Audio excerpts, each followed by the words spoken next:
اور چھوٹی ہتھیلی وہ دیکھ رہا ہے کہ میری چھوٹی ہے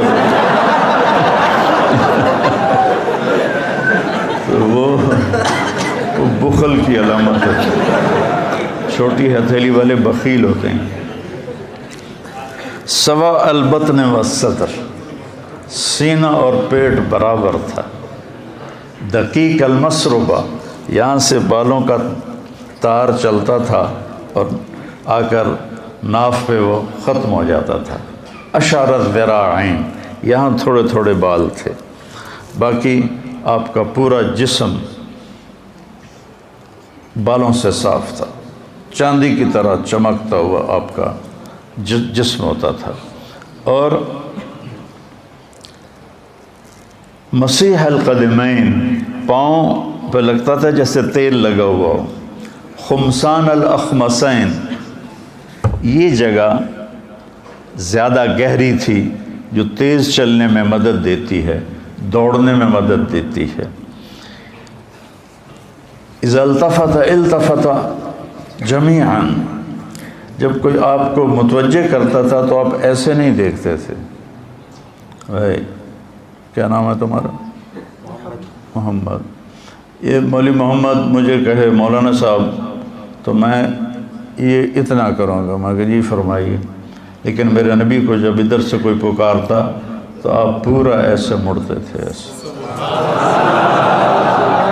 کہتے جی فرمائیے۔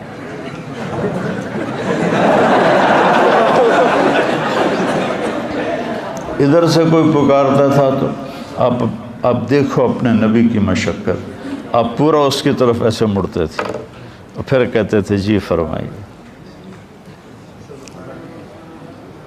اور آپ قدم چھوٹے اٹھاتے تھے، لمبے لمبے قدم اٹھانے سے چال بے روب ہو جاتی ہے، چھوٹے قدم اٹھاتے تھے اور ان میں تیزی ہوتی تھی۔ آپ چلتے تھے، صحابہ پیچھے دوڑتے تھے، آپ کی چال میں اتنی تیزی تھی۔ تو من انفسکم، کون بیان کر سکتا ہے نبی کی صفات کو؟ جیسے اللہ ناقابل بیان ہستی ہے، میرا نبی بھی ناقابل بیان ہستی ہے، کون آپ کی صفات کو بیان کر سکتا ہے؟ کہ اللہ نے اپنی پسند کا بنایا، وہ ہے نا وَأَحْسَنَ مِنْكَ لَمْ تَرَ قَطُّ عَيْنِي وَأَجْمَلَ مِنْكَ لَمْ تَلِدِ النِّسَاءُ۔ حسن کہتے ہیں جسمانی خوبصورتی کو، اور جمال کہتے ہیں خاندانی شرافت کو۔ ہم دونوں کو مطلب خوبصورت لیتے ہیں تو آپ دیکھیں چناؤ وَأَحْسَنَ مِنْكَ لَمْ تَرَ قَطُّ عَيْنِي، یہ چونکہ آنکھ سے نظر آتا ہے، ٹھیک ہے نا، تو یہاں آنکھ کا لفظ آیا۔ وَأَجْمَلَ مِنْكَ لَمْ تَلِدِ النِّسَاءُ، اور جمال کا تعلق نسب سے ہے تو وہاں کسی ماں نے تیرے جیسا جنا نہیں۔ خلقت مبرئا من کل عیب، آپ ہر عیب سے پاک پیدا ہوئے۔ کأنک قد خلقت کما تشاء، آپ جیسے آپ نے اپنے آپ کو چاہا ویسے اللہ نے آپ کو بنا دیا۔ سبحان اللہ۔ تو اپنے نبی کی سیرت پڑھو۔ ہاں، آپ کی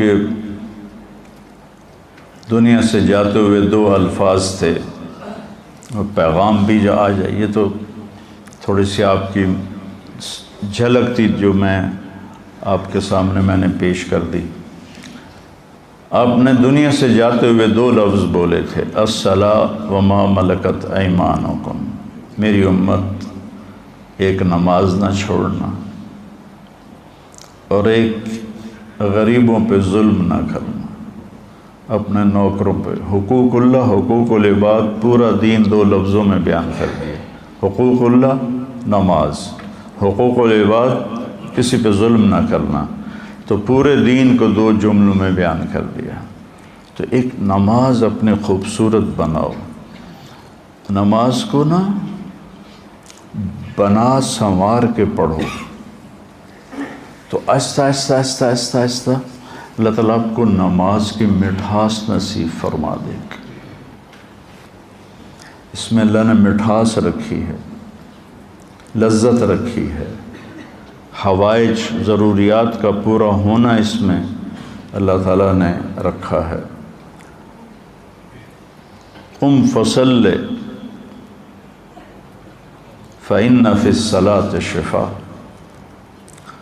ابو ہریرہ، آپ نے فارسی کا ایک جملہ بولا ہوا ہے، ابو ہریرہ درد در شکم، پیٹ میں درد ہے؟ ان کا جی ہاں، کا قم فصل فإن فی الصلاۃ شفاء۔ ہمارے بہت سے زیادہ جن کو بخار چڑھ جاتا ہے تو وہ انگریزی کا لفظ بھی نہیں بولتے، یہ کافروں کی زبان ہے، ہم نے نہیں بولنی۔ موبائل انہی کا ہاتھ میں ہوتا ہے لیکن زبان ان کی نہیں بولنی۔ ایسی احمقانہ حرکتیں ہیں۔ میرے نبی اس وقت فارسی سب سے بڑے طاقتور تھے، تو آپ ان کی زبان ہے، درد در شکم، قم فصل فإن فی الصلاۃ شفاء۔ تو بیٹا ایک ہے کہ آپ نماز پڑھتے ہو، آپ نماز کو بنا کے پڑھو تو آپ کو اللہ اس کی حلاوت نصیب فرمائے۔ اور دوسرا میرے نبی نے فرمایا کسی پہ ظلم نہ کرو، کسی پہ زیادتی نہ کرو۔ دو گناہ ایسے ہیں جن کی سزا دنیا میں شروع ہو جاتی ہے، ایک ظلم اور ایک ماں باپ کی نافرمانی۔ اس پر دنیا میں ہی پکڑ شروع ہو جاتی، آخرت کی آگے پکڑ ہے۔ دوسرا سیرت کو پڑھو، سیرت سے جی لگاؤ۔ میں نے جتنا آپ کو بیان کیا ہے، میں کوئی پڑھ کے نہیں ہوں، جو پڑھا تو جاتا نہیں، لیکن جب میں نے پڑھا تھا تو دل دے کے پڑھا تھا، تو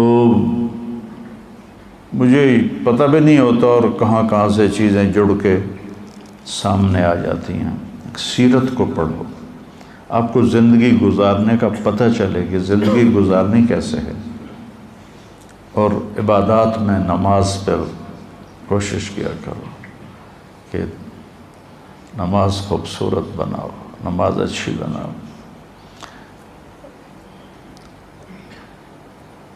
رائمنڈ میں بڑی شدت تھی،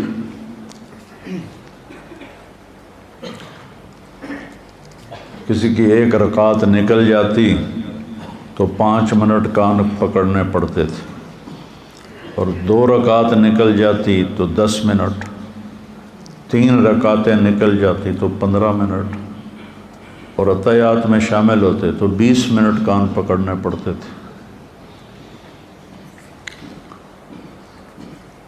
تو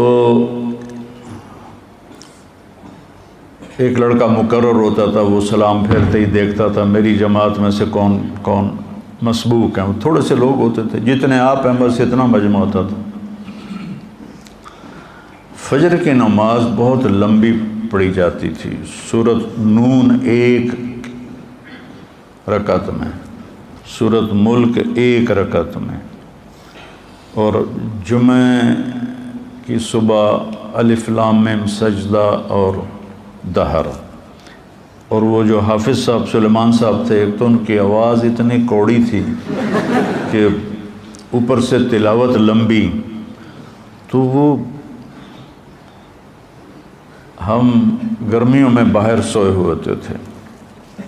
مثلاً یہ مسجد کی حدود باہر نا، تو یہاں سے ہمارے بستروں کی لائنیں ہوتی تھیں طالب علموں کی، تو میرا بستر جو تھا وہ 3ری لائن میں تھا، 1 2 3 40 لڑکے تھے ہم ٹوٹل۔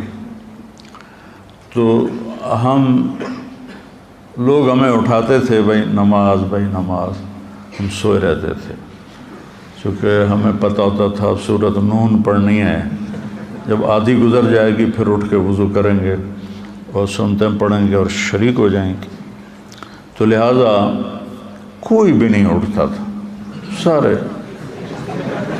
اطمینان سے اٹھتے تھے۔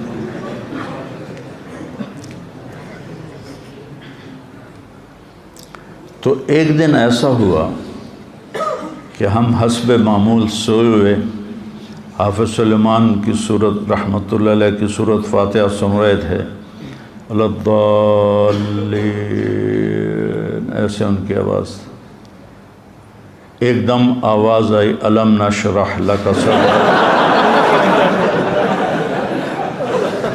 اب جو لگے کرنٹ اور سارے اٹھ کے بھاگے، اور اس دن پتہ چلا ترتیب واجب نہیں ہے، جڑی شے پہلے کرنی کر لو۔ جلدی میں نے پورے بازو ایسے اندر حوض میں ڈالے، منہ پہ چھٹا مارا، پھر دونوں پاؤں ڈالے، اور میں رکوع میں شریک ہو گیا۔ تو کوئی 8-10 لڑکے جو پھرتیلے تھے وہ کامیاب ہوئے، باقی سارے مسبوق ہو گئے۔ تو سب کی پیشی ہو گئی، تو مولانا ظاہر شاہ صاحب ہنس پڑے، کہنے لگے بزرگا ان کا تھا تکیہ، بزرگا